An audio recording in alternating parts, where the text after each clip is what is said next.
Hi everyone, Courtney here today to talk to you a little bit about contentment and what is contentment. And so I think about this all the time. I mean, it's something that's really important to me. Also, I taught philosophy when I owned my yoga school. I owned a yoga school. I've been a yoga teacher therapist for 22 years. I'm on sabbatical for a year right now, but I trained over 250 teachers to be teachers and certified them during my career. And I also wrote a book about the philosophy of yoga, and one of the main philosophies of yoga is santosha, which means contentment. I always said if I ever got a tattoo, which I don't have any, it would be santosha. So what is the definition of contentment in our dictionary today, Webster's Dictionary? This is from the Oxford Dictionary: a state of happiness and satisfaction. And it says, as used in a sentence, he found contentment in living a simple life in the country, which I think is kind of funny because I feel like that's me. Contentment is an emotional state of satisfaction that can be seen as a mental state drawn from being at ease in one's situation, one's body, and one's mind. Colloquially speaking, contentment should be a state of having accepted one's situation and is a milder and more tentative form of happiness. I really like that because I feel like we talk a lot about being happy, and I feel like what we should talk about more is feeling content. And I feel like a milder form of happiness is a great way to put it. And I feel like the main way we get to contentment is through gratitude. I think we talk a lot in our society about being happy, and I feel like happiness is like dessert or a wedding or a birthday, where contentment is like a savoring or gratitude, something that we want to do every day. And since my channel is a lot about frugality and simple living, it's one of my followers has suggested this video, and I want to say thank you for that. So the way I practice it is very much, I am a creature of asking why. I ask why a lot. And I don't mean I ask people why, because that would be annoying, right? But I probably was that kid that'd be like, why? But I question everything. Why do we have to do this? Why do we have to live in a big house? I was looking at a house for sale today that was, it was more than double the size of my house. We live on 40 acres. It was a 60 acres. I was looking for comparison pricing just to see the value of ours versus that one. And I was shocked because it said 2 people. This house would fit, it was like a statistics thing for 2 people. And I'm like, why would anyone want to live in a house that big? And if you do, I'm sorry, I don't mean to be judgmental, but it's like, I just wouldn't want to take care of it all. I feel like my 1,800 square foot house is too big for me sometimes. We built the house we're in now because we had a child at home at the time, and because we planned on having grandchildren over and stuff, and we're about to have more grandchildren. So it's great when we have family here and everything, and we probably will have be taking care of grandparents later on down the line. But I feel like contentment is just a huge path to satisfaction. I was watching the movie last night. It's a documentary, and it is by Jonah Hill on Dr. Phil Stutz. And he talks about the gratitude, how gratitude breaks through the dark cloud overhead up to the sunshine. How, for instance, if I look outside right now, there are clouds in the sky. It's sunny, partly cloudy, and I know if I go up in an airplane and I go through a cloud, above the cloud there's always the sunshine or the night sky. It is always there. But many of us go through life with this kind of gray cloud over our head of depression and anxiety, or our circumstances may be completely justifiable, and our feelings are normal. It is normal to feel upset some days and to have bad days. That is normal. However, when we practice gratitude, we break through the cloud and we find the sunshine or that beautiful starry sky, if that makes any sense. The gratitude is the pathway to get past the gray cloud. So it's not the same thing as like being overly positive or spiritual bypassing, which is when we use like our I want to say religious beliefs, or we're like, God doesn't give you anything you can't handle. Well, sometimes we feel like we can't handle things. That's actually not even in the Bible. So practicing contentment for me has been asking why. Why do I need a big house? Why do I need a new car? Why do I need this? Is it a need or a want? And not using the cop out of I deserve it. I deserve to have a chocolate milkshake. Well, if I'm a diabetic, I'm basically killing myself, right? I can find a healthier alternative to that. We deserve to have our bills paid. We deserve to have a roof over our head. We deserve to have good health care and mental health care. So for me, frugality, it comes from gratitude. It comes from contentment. It comes from savoring. I took a course online from Yale about people being happy and feeling good. And I can't remember what it was. It was just about mental health because I had to take it for CEUs. And one of the things it found is that people who don't get on the hedonic treadmill. They don't try to keep up with the Joneses. I'm sorry, I've got a piece of hair flying in my face.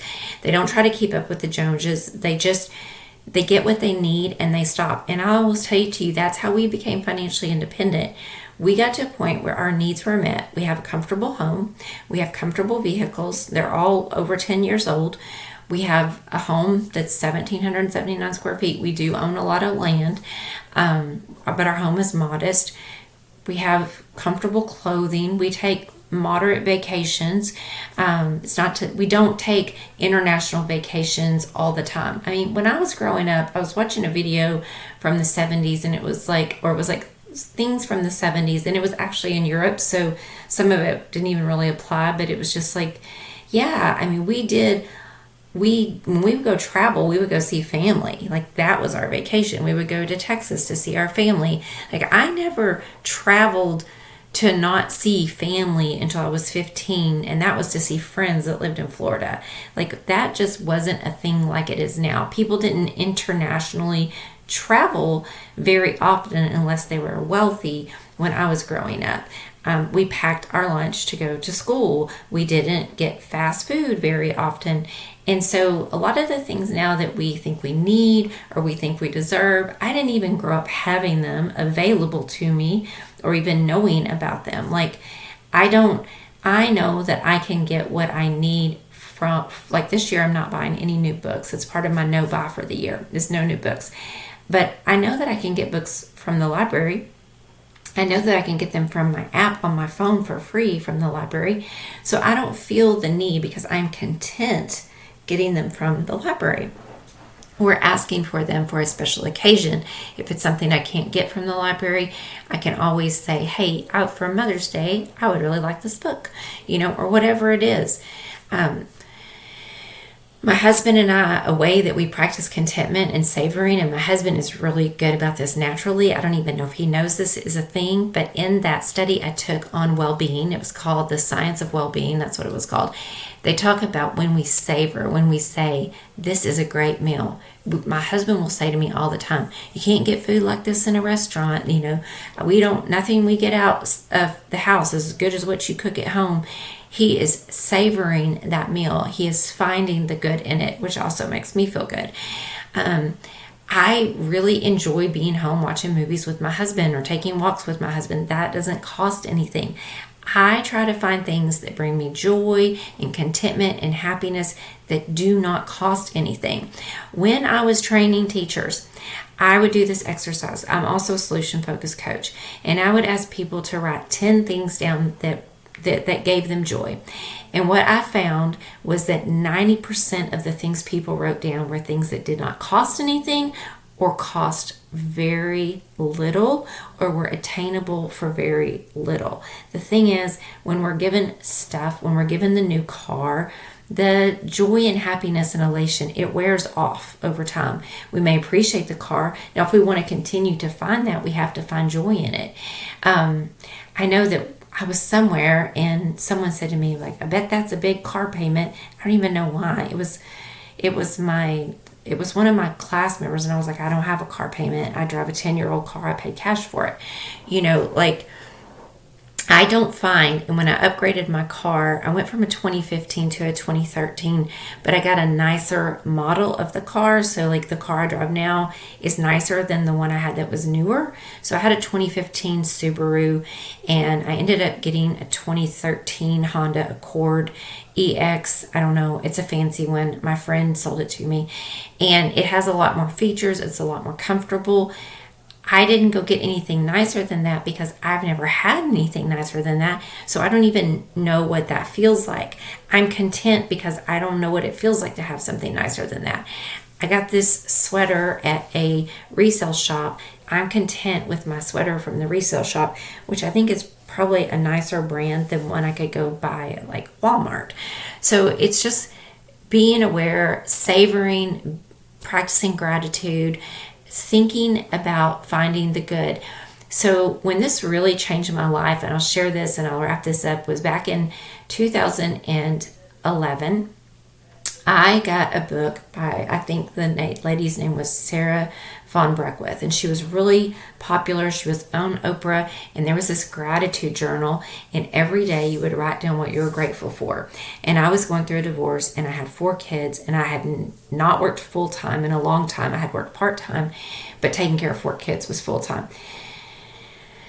And I had to start over and from scratch, and it was a nightmare. And going through the divorce with my ex-husband was terrible. It was a horrible, horrible experience. And so, long story short, every day I would practice. And someday, literally, it was, I'm grateful for clean air. I'm grateful for a bed to sleep in. I'm grateful to go to sleep. I'm grateful for a cup of tea. And that year changed my life because I found that I could find that good and hard exist in the same space. You can be going through a hard time and find something good. You can find goodness out of hard times, but you can be going through a divorce and appreciate a good meal. You can be going through grief and appreciate a hug from a friend or a loved one. So it's learning that contentment and happiness and joy, they can coexist with hard times in our life. And I think it's just so important. And when it comes to being frugal and a minimalist, I think that it's essential. It's essential. If you are not content, you're not going to be frugal because you're going to buy to fill those needs. You're going to be searching. You're going to have fear of missing out, FOMO, instead of the joy of missing out. Like me, I'm super introverted. It is absolutely miserable to me to go to most concerts. I don't mind outdoor concerts as much as indoor concerts. I cannot stand to be like this inside with a bunch of people who are drinking or who smell, like alcohol and cigarettes and stuff like that. I cannot do it. So, but being outside at a concert on a picnic blanket or something like that, it's not so bad. I like that. So, yeah, just finding contentment. And I've also, as I've aged, like my kids were home and we live in rural Arkansas. Well, it's not that rural. There's like 100,000 people in my county. But, there's a lot of parks and trees, and they were just like, we can't wait to get back to our city. And, and I'm just like, I felt that way until I moved to Houston, and there was nothing with commerce, and there was no like mountains to go hiking on or beautiful lakes or trees like I had. And I came back here and I began to really appreciate the beauty of where I lived. And that's really the key, is just every day finding the beauty in the mundane, in the normal, in the things that happen. Even in being bored, if you find yourself being bored, do people even say that anymore with phones? I don't know.